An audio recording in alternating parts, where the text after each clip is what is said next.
Hi dear student, my self R K. Thakur from ECC Delhi institute. Student, आज के इस video में हम एक क्वेश्चन अंडरस्टैंड करेंगे और ये क्वेश्चन क्या कह रहा है इसको समझते हैं। ये क्वेश्चन फिजिक्स का क्वेश्चन है, क्लास 12th का। ये कह रहा है a wire of uniform cross section and resistance of 12 ohm is bent in the shape of a circle as shown in figure. ये फिगर दिया हुआ, अभी हम फिगर को अंडरस्टैंड करेंगे। A resistance of 10 ohm is connected to diametrically opposite ends C and D. A battery of EMF 8 volt and negligible internal resistance is connected between A and B. Determine the current flowing through the arm AD. एक बार understand करते हैं, ये diagram दिया हुआ।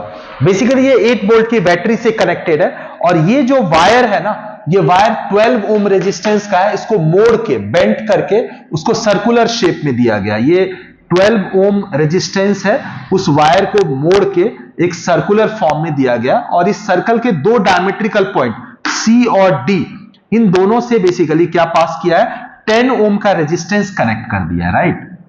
Okay, and ए और B से basically 8 volt की battery जिसका इंटरनल रेजिस्टेंस नेग्लिजिबल है वो कनेक्टेड है। तो कह रहा है कि आर्म एडी, ये वाले एडी आर्म से ये वाले से कितना करंट पास होगा। यहां पे सेंटर ओ दिखाया हुआ है और ये 60 डिग्री दिखाया हुआ है, राइट। और इसमें अपने को एडी में करंट फाइंड करना है। तो इसको अंडरस्टैंड करते हैं। देखो, सबसे पहले इसमें आपको ये देखना होगा कि टोटल 12 ओम का रेजिस्टेंस है।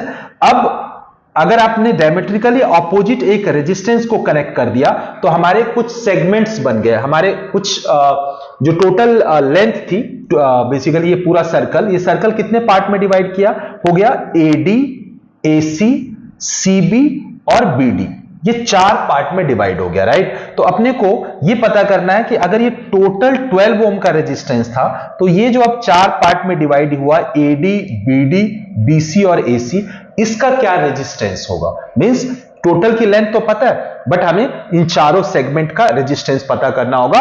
और उसमें हेल्प किसकी लेंगे, करंट एंगल की वैल्यू दी हुई है। अगर आप देखोगे एडी जो लेंथ है, एडी जो आर्क है, ये सेंटर पे 60 डिग्री एंगल बना रहा है। सिमिलैरिटी से बीडी भी सेम 60 बना रहा है। इट मींस एडी और बीडी की लेंथ सेम है। और ये वैल्यू दी नहीं है कितना एंगल बना रहा है एसी, बट डायग्राम से साफ क्लियर है कि एसी कितना बनाएगा, 120। वाई?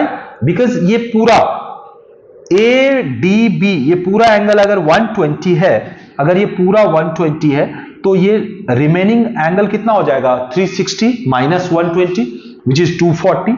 और उस 240 का हाफ ये होगा और हाफ ये होगा। मींस ये भी 120 और 120 हो जाएगा। तो अपने को ये 120 पता चल गया। इस दोनों एंगल की हेल्प से हम एसी का भी रेजिस्टेंस फाइंड कर सकते हैं और बीसी का भी रेजिस्टेंस फाइंड करते हैं। सिमिलरली एडी की भी रेजिस्टेंस की वैल्यू फाइंड कर सकते हैं with the help of its central angle 60 degree, and same हो जाएगा बीडी के लिए भी। So the first target is with the help of the angles given हमें रेजिस्टेंस की वैल्यू फाइंड करनी है। और एक बार रेजिस्टेंस आ गया तो अपने को यह देखना है कि कितना करंट की वैल्यू कितनी, रेजिस्टेंस कितनी होगी। एनीवे, सबसे पहले आपको यह समझना होगा कि जो रेजिस्टेंस है आर, ये बेसिकली क्या होता है, rho L by A, right. मैं थोड़ा सा इसमें डिटेल में बता रहा हूं। तो यहां पे जो वायर बेंट है और उसको बेसिकली हमने कनेक्ट 10 ओम कनेक्ट करने से जो 4 सेगमेंट बना, उसमें रो तो सेम है, रेजिस्टिविटी सेम है, एरिया भी सेम है, क्रॉस सेक्शनल एरिया सेम है। तो रेजिस्टेंस डायरेक्टली प्रोपोर्शनल होता है लेंथ के, राइट। अब यहां पे लेंथ, अगर अब हम लेंथ देखें तो लेंथ आर्क के फॉर्म में है, राइट। ऐसा ये बेसिकली हमारा क्या है, 60 डिग्री है। ये ओ दिया हुआ है, ये भी है 60 डिग्री।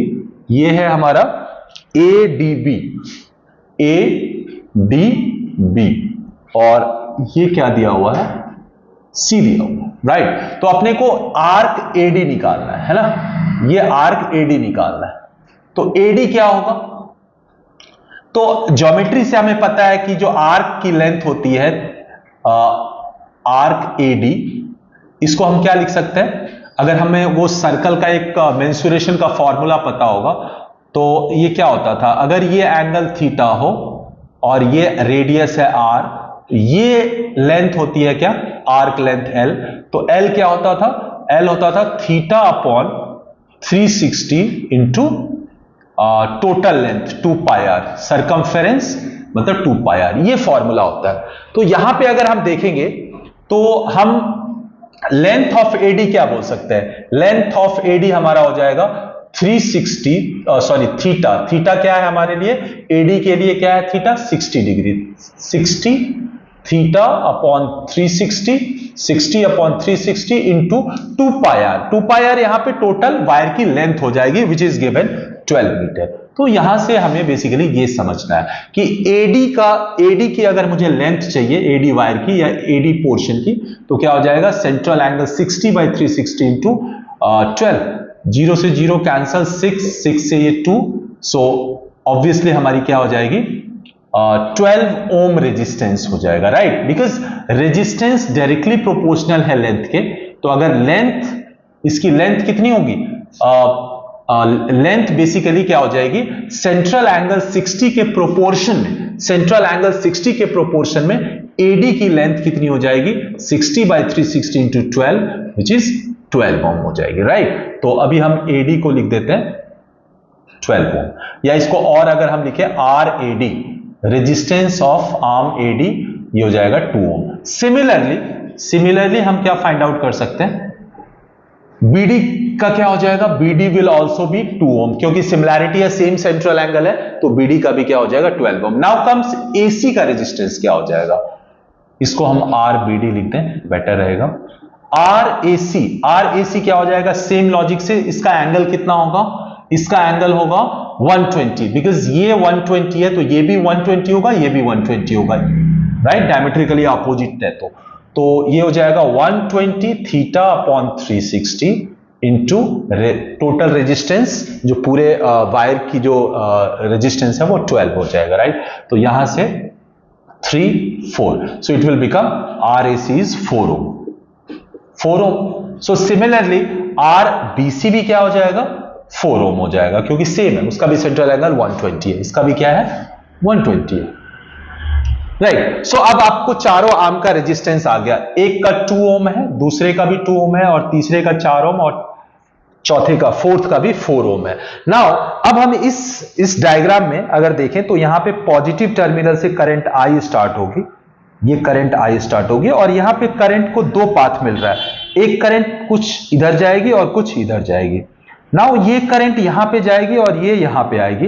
अब बीच में एक कनेक्टेड है रेजिस्टेंस 10 ओम का, तो इसको आपको पता होगा कि ये बेसिकली जो बीच में रेजिस्टेंस कनेक्टेड होता है तो व्हिटस्टोन ब्रिज फॉर्म करता है। तो एक बार हम देखते हैं कि क्या ये ब्रिज तो है, बट क्या ये बैलेंस्ड व्हिटस्टोन ब्रिज है, और अगर व्हिटस्टोन ब्रिज बैलेंस होगा तो obviously as per rule central resistance से कोई करंट पास नहीं होगी। तो एक बार पहले ये चेक करते हैं। तो अभी हम देखते हैं, अभी हमारा जो रेजिस्टेंस है ये हो गया हमारा, this is AC and this is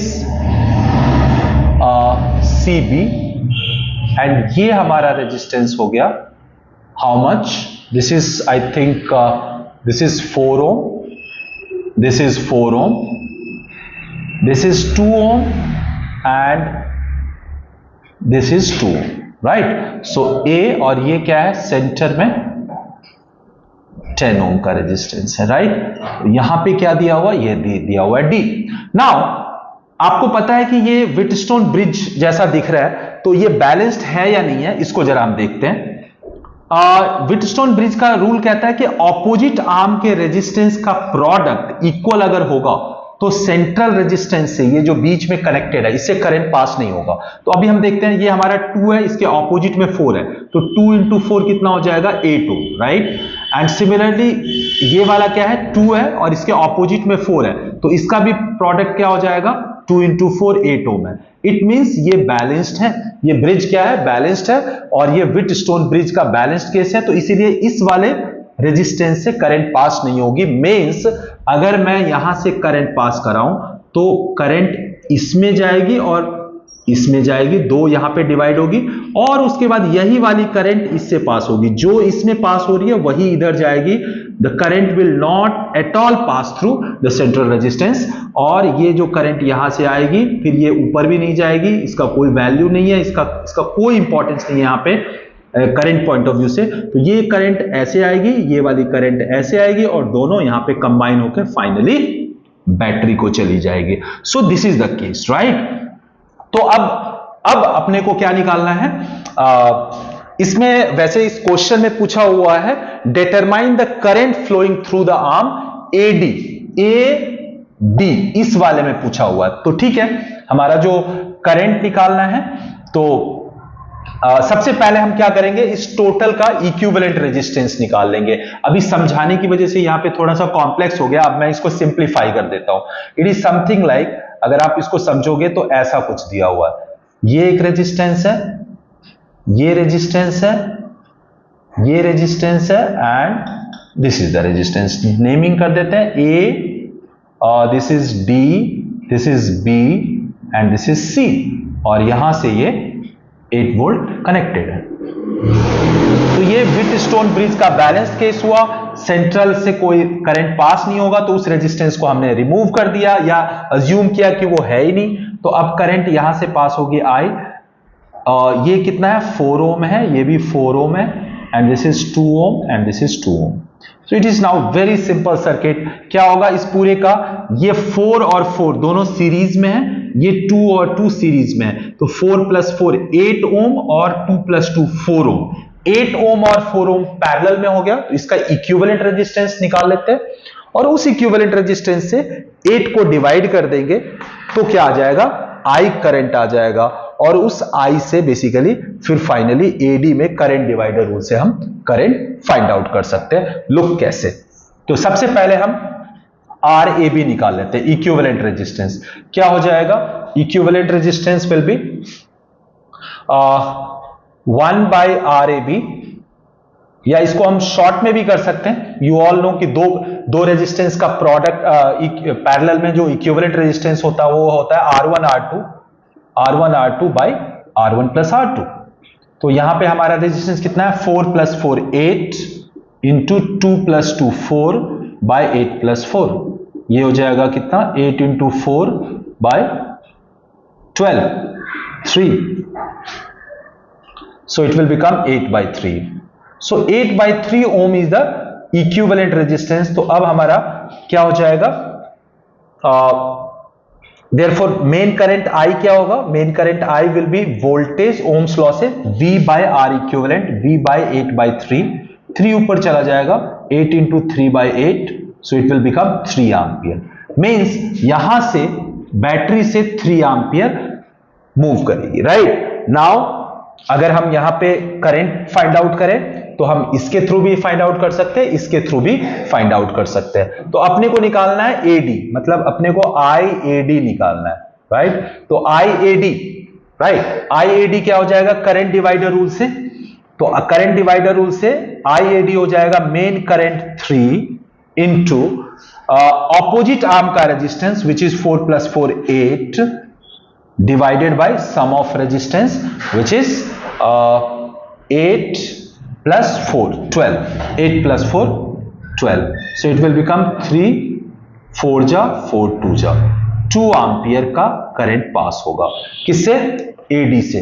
तो ये 2 एम्पियर का करंट पास होगा तो ऑब्वियसली इससे क्या पास होगा, 1 एम्पियर का करंट पास होगा। एसी से 1 एम्पियर का पास होगा, एडी से 2 एम्पियर का पास होगा, और जो एडी से पास होगा वही बीडी से भी पास होगा, तो बीडी से भी 2 एम्पियर पास होगा, और जो एसी से 1 एम्पियर पास होगा वही सीबी से भी 1 एम्पियर पास होगा, राइट। सो आई होप कि इस क्वेश्चन को आपने अंडरस्टैंड कर लिया होगा, इसका सॉल्यूशन भी आपको क्लियर हो गया होगा।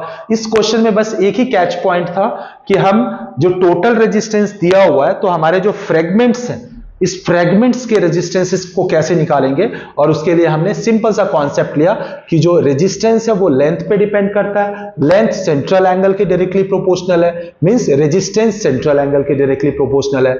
सेंट्रल एंगल अपने को सब एक का दिया हुआ है तो बाकी का निकाल लिया हमने, और फिर उसकी हेल्प से कॉरस्पॉन्डिंग रेजिस्टेंसेस फाइंड किए और इस तरीके से हमारा रेजिस्टेंस आ गया। सो आई होप ये आपको क्लियर होगा। So that's all for today. Thank you, thanks a lot.